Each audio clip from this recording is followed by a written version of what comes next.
πόσο ελαιόλαδο να βάζω στο φαγητό μου?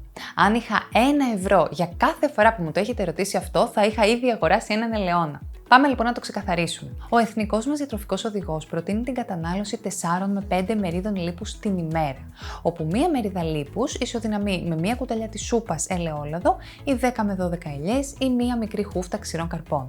Άρα, αν μέσα στη μέρα φάτε και λίγες ελιές ή κάποιους ξηρούς καρπούς, τότε 3 με 4 κουταλιές της σούπας ελαιόλαδο είναι μια πολύ καλή και ισορροπημένη ποσότητα για τον μέσο ενήλικα. Ακούγονται λίγες? Ίσως.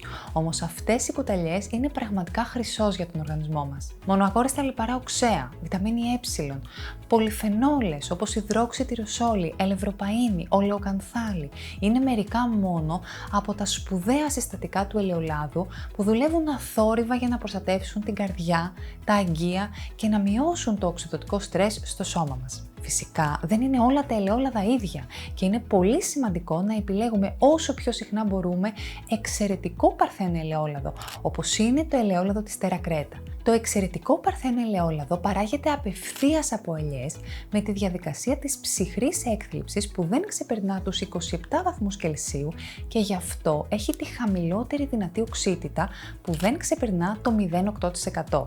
Η χαμηλή τώρα αυτή οξύτητα προστατεύει τα σπουδαία στοιχεία του ελαιολάδου από την οξύδωση και έτσι παίρνουμε ένα ελαιόλαδο ανώτερο ποιοτικά. Στο ελαιοποιείο της Terra Creta μάλιστα που βρίσκεται στο κολυμβάρι της Κρήτης, η ελαιοποίηση του καρπού γίνεται σε μόλις 12 ώρες, με αποτέλεσμα την υψηλότερη συγκέντρωση ολικών φαινολών, καλύτερο οργανοληπτικό προφίλ και μεγαλύτερη σταθερότητα στο χρόνο. Συμπέρασμα?